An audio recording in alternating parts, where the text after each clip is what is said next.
ayan, lunch break na po tayo. Ito, mag-ramen po muna tayo for lunch. O, ayan. O. Ito po yung Ippudo restaurant. Ito, isa po sa pinakasikat na ramen shop yan. Ayan. O, ito po yung sa labas. Pasok na tayo. Ito yung sa loob. O, yan po ang itsura niya sa loob. Napakaganda ng ng itsura ng restaurant sa loob. Napakalinis. O, yan, nakita niyo naman. O, pati kisame, ang kintab, o, yung wall nila, ang ganda ng mga designs. Ano siya, mga chopstick at kung ano-ano, yung bowl. O, yan pa, yung mga staff nila, mga naka-uniform. Ang ganda talaga sa loob. Maliit lang yung restaurant pero ang linis. O, yan. Ito yung staff namin. O, yan yung dalawa. Si Yuya, itong nakayuko. Tsaka yung isa, si Tsutomu. O, yan, mayroon silang free tsaa.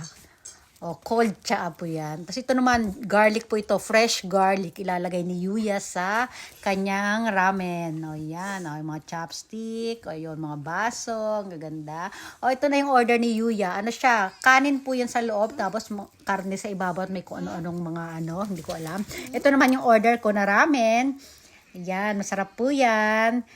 O, may egg pa yun, half egg, tsaka yung seaweeds, dry seaweeds. Ito sa asawa ko, pareho po kami. O yan na si Yuya, hindi na nakayanan. Gutom na kasi talagang, kasi late lunch na po kasi kami. 2:00 na po yata yan. Yan. Alam nyo kung ano yan? Ginger po yan, yung kulay pula na yan. Binurong ginger.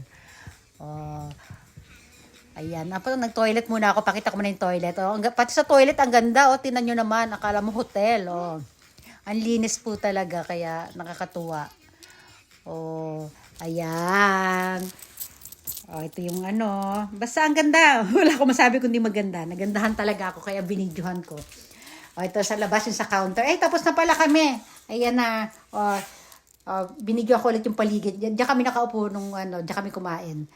Ayan. Ayan. Lumabas na yung mga kasama namin. Ayan. Asawa ko nagbayad na. Ito. Binidyo ko ulit yung mga alak doon sa taas. Hindi ko kasi na-videohan yan kanina eh. Ayan, isang ikot muna tayo. Ito, lalabas na tayo. Ayan, nandiyan po pala asawa ko. Ito na, naglalakad na, pabalik na kami sa sa work namin. Di ba? Bye everyone! Thanks for watching!